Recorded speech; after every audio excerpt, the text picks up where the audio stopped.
Hi, Melania. How's it going? How's it? Not great, not terrible. 3.6. Not great, not terrible. Having electricity all time long, right? No. This is actually a very small part in time with the help of everything we can get to have electricity in the studio to make this video for everyone. So no air conditioning at No. all. No. Plus 30 degrees Celsius. What is it in Fahrenheit? A lot. A lot. Yeah, it's very hot. No lights. 2 hours a day. Some people get. Nothing works. But yeah, we are here to bring you more news from this beautiful country for your entertainment. Which borders and Russia, purposes. Unfortunately. Yes. But I have something incredible to lighten your mood. There's a thing which showed up, and I wouldn't ever believe it if someone told me, but it's reality. Donald Trump is actually Hodor.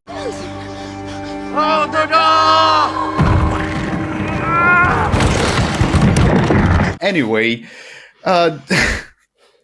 COVFEFE, the famous line, despite the constant negative press, COVFEFE was actually convicted felon all this time. So you mean to say that co as in convicted and fefe as in felon, right? Exactly. How did you come to this conclusion? Not only that, it actually happened on May 31st, 2017, exactly 7 years before the actual verdict Trump got.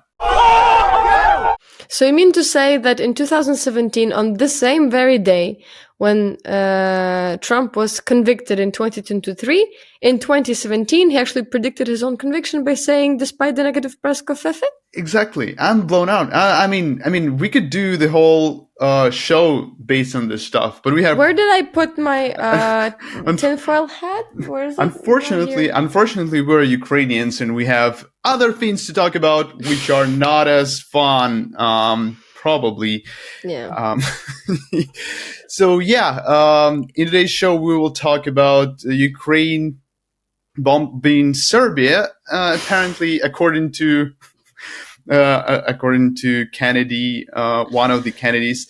Also, UN and Red Cross sending Ukrainian women to Russian, filtration camps. Filtration camps. Not a great look. And also, most important news for today is Die Antwoord, Placebo, and some other unknown musicians are joining Russian festival in Kazakhstan, Russian-sponsored, almost like government-sponsored festival in Kazakhstan, basically, and will yes. receive money from Russia. And not only that, there's a link between Russian supporters, and Die Antwoord. Yeah, so stay very tuned on this horrible episode. Nevertheless, let's start with the easy one. Let's talk about the Die Antwoord, Placebo, and Yandex Fest, which sounds already disgusting. Situation. So I'm going to show you a video right now, Mark. A video made and posted by Die Antwoord on their social media some time ago.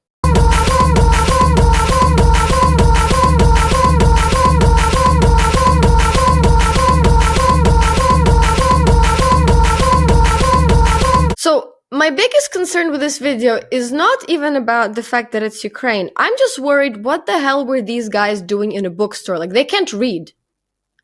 It's not like they can read. So this is some kind of weird ploy. Yeah. Because why would these people, actually, what the hell were they doing in the bookstore? No, I mean, imagine it happened. It was not like today. Maybe people got tired from the topic from Ukrainian flags everywhere. No, it was in 2022. When the war began, when everybody was still super excited.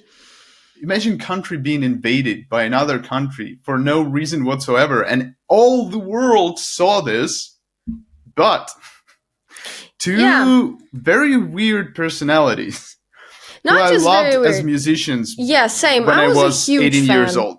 Yeah. I was a huge fan back in 2018.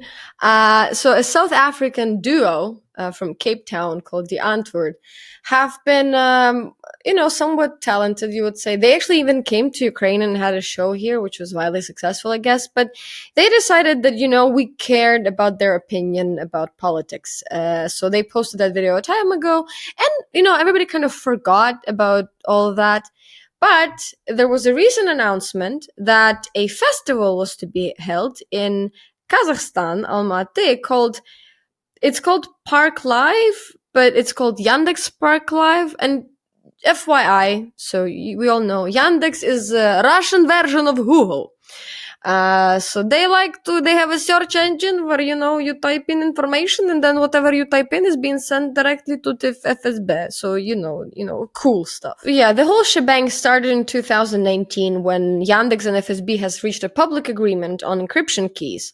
And it was widely reported by the TASS news agency, which is now directly linked to Reuters. And so this was not like a big deal, but also it was kind of a big deal. But nobody was ever surprised since, information laws in Russia are fairly strict. And then, so there was a formal collection, right? They have agreement, they talk to each other. Then there were issues of regulators from abroad fearing that Russia could access Yandex Taxi data from Europe and Central Asia.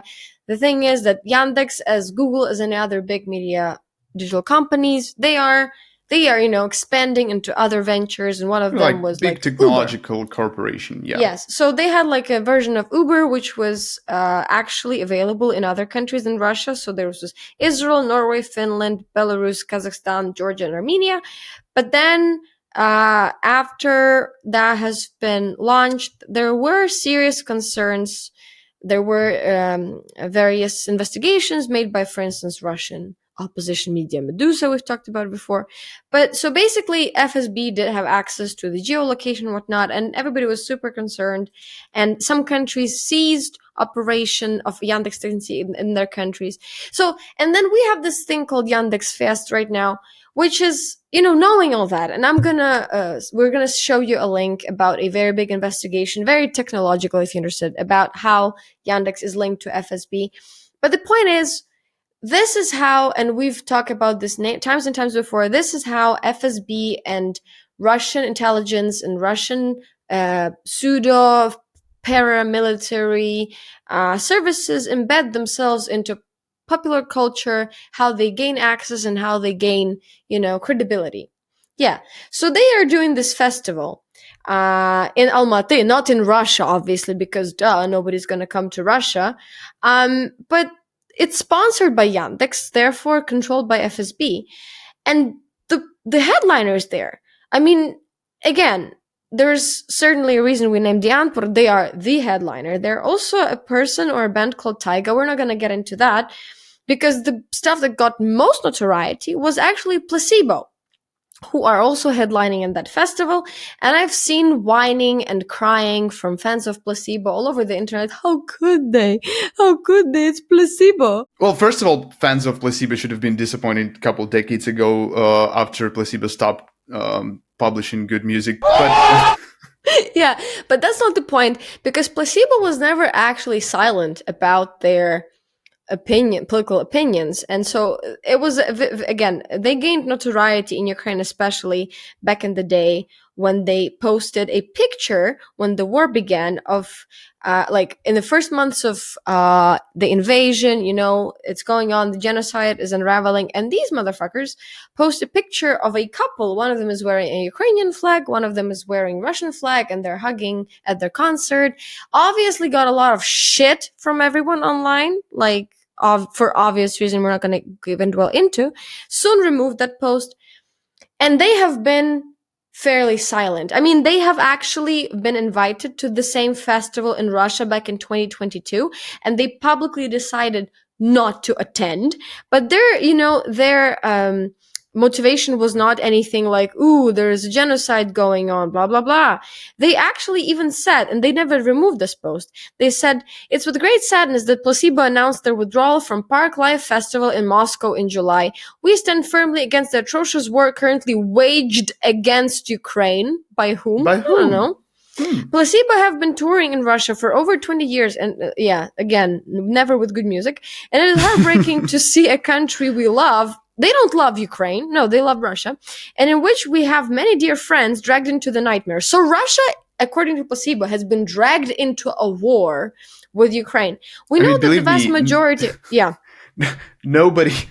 Dragged. Not a single artist who ever toured Russia would say the line that he loves the country and loves touring Russia. No one. It's just... Yeah, nobody loves touring Russia. You do that only in one... You do that only in one, because of one reason, because you desperately need money and nobody wants to see you anywhere in the world. So basically anywhere. Placebo. Yeah, it's like being placebo. Yeah. Yeah. It's like the worst thing you can do as an artist, touring Russia. It's awful. It's the end of your career. This is where you go when your career is going down the drain. Yeah. Like the Moscow and St. Petersburg are fine probably, but like the touring the other Russia is never great. Nevertheless, they did the statement. They didn't go to Moscow, but I guess the atrocious war waged against Ukraine by God knows whom, according to Placebo, is now over. And now they can happily go to the Russian FSB-sponsored festival in Almaty and, I don't know, whatever. The point is... things should really be bad for them. I mean... really. But it's like Steven Seagal level of downshifting. It's literally Steven Seagal of music. Anyway, so these mofos, skip them. They love the friends in Russia. They have some sort of weird concept of... But Die Antwoord. So what the hell is wrong with these guys? Well, they fall under a different category. Something funny happened. And it's not because they're South Africans. No, not because of that. I mean, they're just, I guess, fairly removed from the whole concept of what's been happening here in Ukraine or Russia or whatever. But the point is, they fall under a different category of Russia lovers, namely pedophiles. There have been this is just for my own personal entertainment at this point. This information has no value, and I don't give a crap about this story. But this podcast, this is what we bring to you. Information about pedos and Steven Seagal level of popularity. Nevertheless, these guys actually adopted a kid. Who the fuck, again, gave these people children is beyond my understanding. But so they adopted a couple of kids, and this kid they have been essentially using as a prop in their music videos for a while. And he came out recently with allegations of abuse on their behalf. And one of the horrifying stories were that Yolandi Visser, the female of the two, she actually was like undressing herself and she was naked and when she invited him into the room, and I guess the guy has some sort of disability. So this was, very disgusting, pretty weird. Watkin Jones, the other part of Die Antwoord, has been known again for being sexually harassing people on sets of movies they were starring in, and on sets of concerts and whatnot. So they're not pleasant people, right? Yeah, they have this edgy, cool music, but which was, again, me and Mark, we used to listen to that crap when we were kids, so whatever.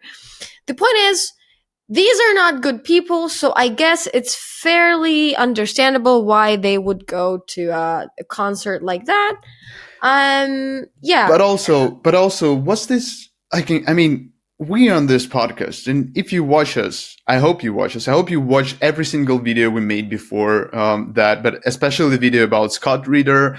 And there were a couple more, but the main point is people accused of sexually harassing other people, especially children, and of children abuse, often become pro-Russian shills. I mean, how does it happen? What's the point?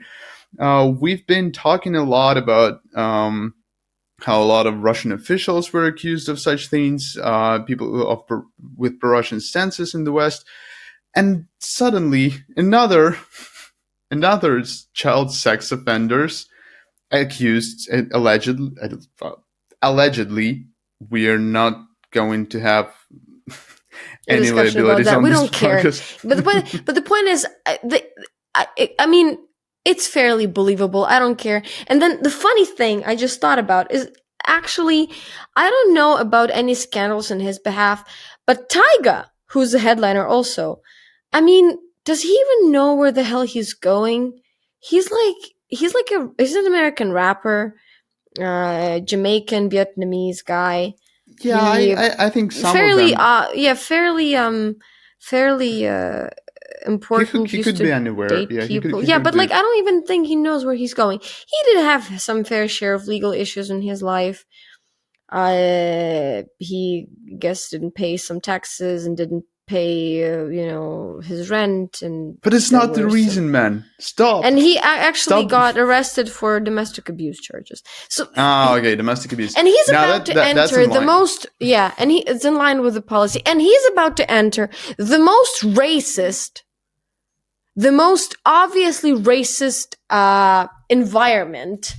In this part of the world where, you could do a music concert. Like, what the... I don't know, nobody cares. As long as Yandex, as long as Russian FSB pays you money, it's...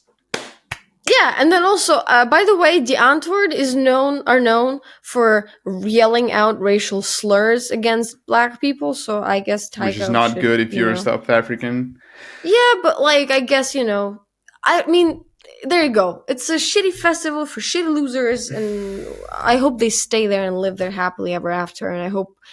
But if you're a fan of either of that, don't be upset. There are a lot of other artists which are not as bright as you thought of. Yeah. Yeah. So if you're a fan of these bands, just don't worry about it. You can live with shitty music taste. It's fine. Yeah. Don't stop listening to them. That's a good advice. That's the most you can do. Also, you can write them a comment and harass them. Just spoil them their trip to Kazakhstan, whatever. Maybe Mark, you're going way down into it. Just like you can live with shitty music taste. Speaking of shitty taste, if you like our videos, please subscribe to this channel. You have such a shitty taste. Yeah. Where we tell you all sorts of crap. Subscribe, leave a comment about placebo. No, that's very important. That's very important. Also, there is an option to donate to our channel using YouTube. If you can do that, that's the feature that's available to you, that will be very helpful and justify our existence. But we have other news, and one of my favorites is Ukraine started bombing Belgrade. Is it like 1999 or something? 1999. The Ukrainian military, with President Biden's approval, is now firing US, British, and German missiles onto civilian targets inside Russia, including Belgrade and other cities, in an attempt to bring NATO into all-out war against Russia. The Washington Post is reporting that President Trump is boasting at private fundraisers that he will bomb Moscow, Beijing, and North Korea to protect the Zelensky regime. This is madness. Pentagon modeling predicts that 90 million Americans will die in the first few minutes of a nuclear war with Russia, and 90 million over the next 6 months. Those are probably underestimates. It's time to bring adults back into the room, said the worm inside RFK Jr.'s ad.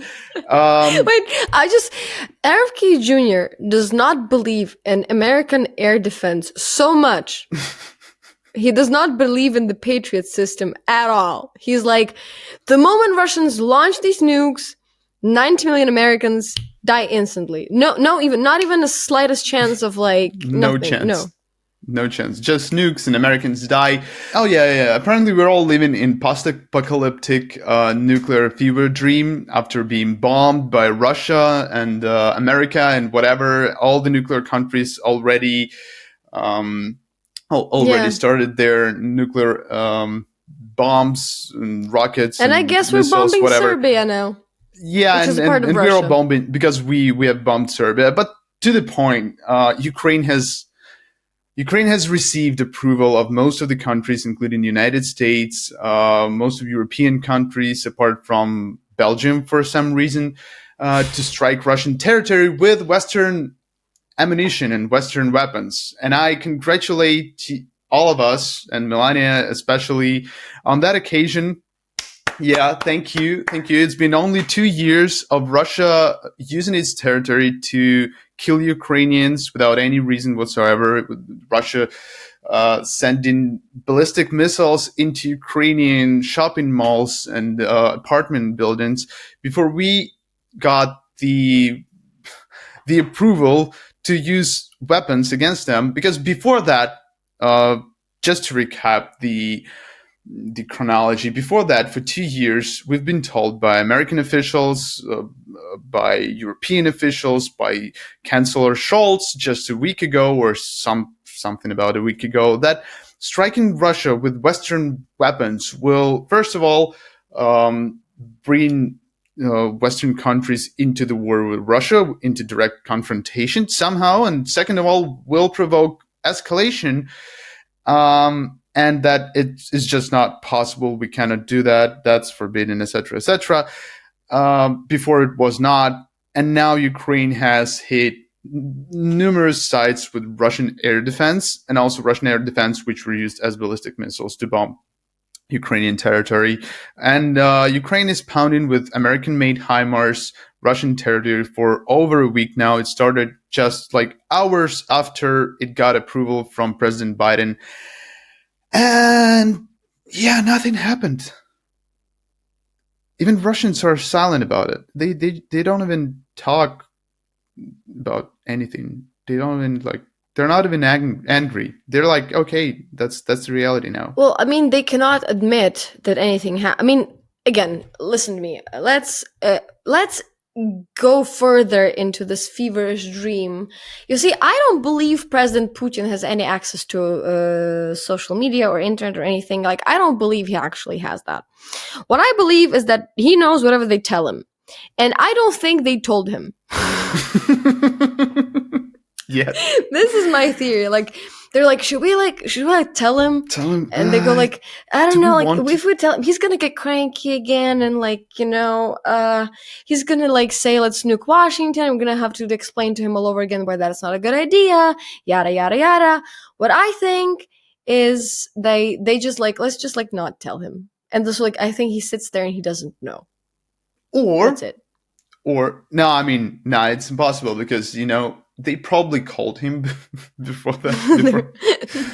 I think Europeans hello, Putin. Hello, Mr. Putin. Yes, sorry about that. Sorry about this early call, but I don't think we cannot. I mean, the only guy who can call Putin is Super Chad Macron now, and he doesn't ask for shit. He just yeah, fuck you, Putin. So I believe in our warmonger overlords Macron and Scholz. They would never.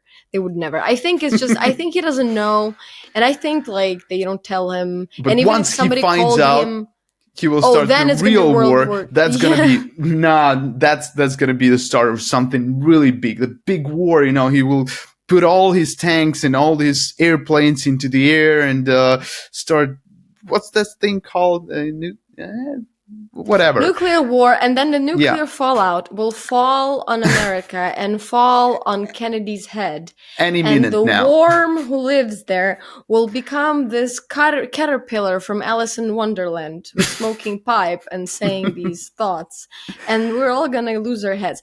Yeah, all jokes aside. All jokes aside, the problem with this thing. There are actually Robert no problems Kennedy, with that. I see zero problems. No problem with Mr. Robert. But the problem with this was United States policy towards Ukrainian military assistance, towards the Russian war in Ukraine. This was the United States policy for 2 years now. It just recently changed, but that's what they actually told us. No joke. That's the thing. It was the worm. The worm wrote the policy. We're living in the worm-ridden policy, and it's a good thing. It's possible to change. The worm's name is Jake, Mark. I made a joke. Fuck. Yeah. Okay, it's now. Yeah. Perfectly clear. We're in the loop officially. Now somebody has to ride the worm. Now somebody has to ride the worm. Yeah. Who's going to be the Lisan al-Gaib? Trump, obviously, right? So he's going to ride the worm, whose name is Jake, who crawled out of Kennedy's head, and nobody's going to care because we're going to keep bombing Russia, and everything's going to be great. It's going to be great. The other thing, United States still thinks giving us the permission to strike Russia with 300-kilometer range, 119-mile range ATACMS missiles is still escalation. So hitting Russia with rockets which strike on 70 kilometers is not escalation. Although if they if they strike 300 kilometers deep, it's going to be escalation. What about 71 kilometer? Shouldn't or 73? That's the red line. What Official about 69? Red line. Hey, 69? Unsolved. Nice. Anyway. Anyway, yeah. So escalation, nuclear war, everything's gonna be fine. Belgrade still stands. Serbia, strong. And to our third news, which requires a little bit more seriousness. So we had some fairly good news in Ukraine recently. We did have some exchanges with Russia, namely, we have exchanged some captive Ukrainians from Russia, and it was every time these things happen, we're very happy, and it's very important to bring all of our people back, especially the defenders of Azovstal. It's obvious to us, but maybe not obvious to everyone. We need to remind of these things every day, and so thankfully some people were actually returned, and among them was a policewoman from Mariupol. Her name was Mariana Chichaluk, and she was fairly, famous because, she's a young girl, very nice. When the siege of Azovstal began in 22, she and her younger sister have actually found themselves on the territory of the plant, were trying to hide there from Russian attacks. And so ever since that time, they have not been under Ukraine-controlled territory, but thankfully now they're back. But something very sinister and something very, very concerning, and I use that word unironically, I actually mean it, it's very concerning. It's not new, we've had these things for a while before, but she and her parents and her family have said something that is absolutely disgraceful and on the brink of something, I think, it's yet another brand of inhumanity that we have witnessed during this war. So she and her sister, when they were in Azovstal, some people came up to them who said that they were official representatives from the UN and the Red Cross. And they were. And they promised them that they would transport those sisters back to Zaporizhia, controlled by Ukraine. They said there was going to be a humanitarian corridor, that they were going to be taken there. And these girls, that's why they agreed. They agreed because they wanted to go back home. Ukrainian-controlled territory. But instead, what happened, that these girls were taken to the village, which is called Bezimenne, and they were put in a Russian filtration camp. And while her younger sister was rescued, Mariana, because she's a police officer, I guess, she was taken into Russian captivity and she remained there for over 2 years. And so, let me be clear. Just all other stuff aside, this woman was a policeman. She was not a combatant. She was not a part of Ukrainian military. Even taking Ukrainian military captive is obviously wrong. But she was not a part of Ukraine's armed forces. She was one of many civilians, unlike others would like you to believe, that were taking refuge in Azovstal plant. So why the hell was she kept in captivity for so long is beyond me. But those are Russians, right?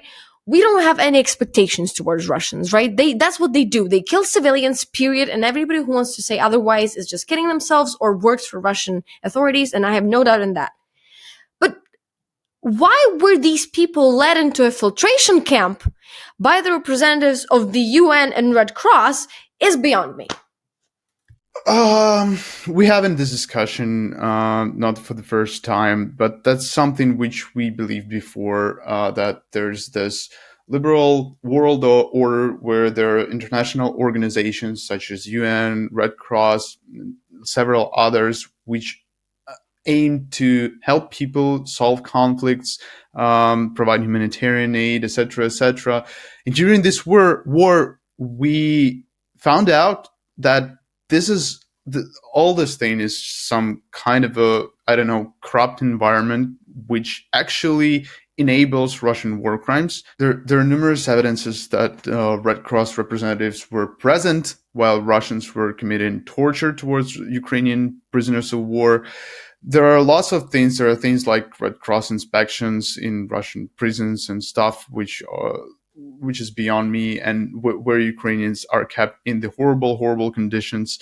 And this is just another brick to this story, which should question the existence of those organizations, people donating to those organizations, because all over Europe, all over the United States, and lots of other countries, people are sincerely donating to Red Cross, sincerely donating to United Nations programs, different programs, which are supposed to help civilians, but are not. There were instances of when Russians were attacking Ukrainian city of Mykolaiv, and the city was completely without water, without drinking water, and it was accessible. You could drive there by car. None of the agencies did shit, just nothing, not even like a bottle of water or something. But sure, like it's not that that's something important. But regarding this latest prisoners of war exchange, there was another story which actually is not the first one.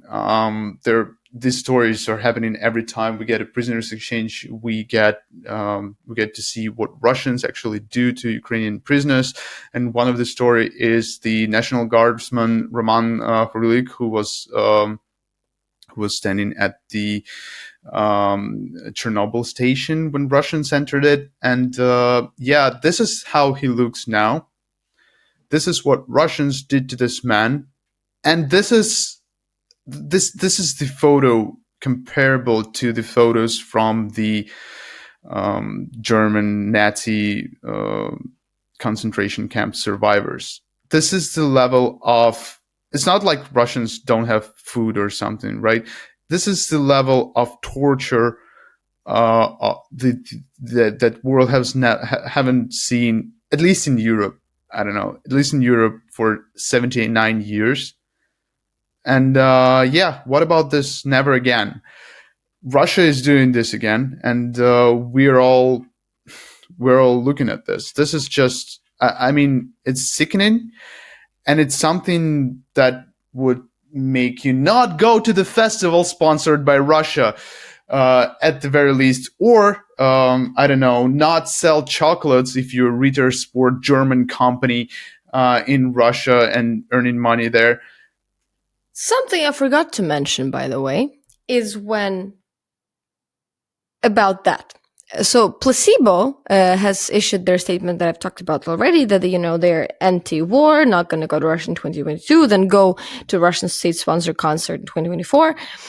And if you think these guys don't want to take a side in a conflict, right, that they're unable to recognize the atrocities, I want to show you the position of the Placebo band on Gaza issue and on Gaza-Israel war. So they fully support Gaza. They fully are against genocide, all of that. They are always whining about the fact that, civilians need help, need to feel Gaza. So they are able to take a stance in a war. They are able to pick a side and kind of understand and pick out, what is an atrocity, what is killing civilians, what is, so they are able to see certain actions done by certain people, right?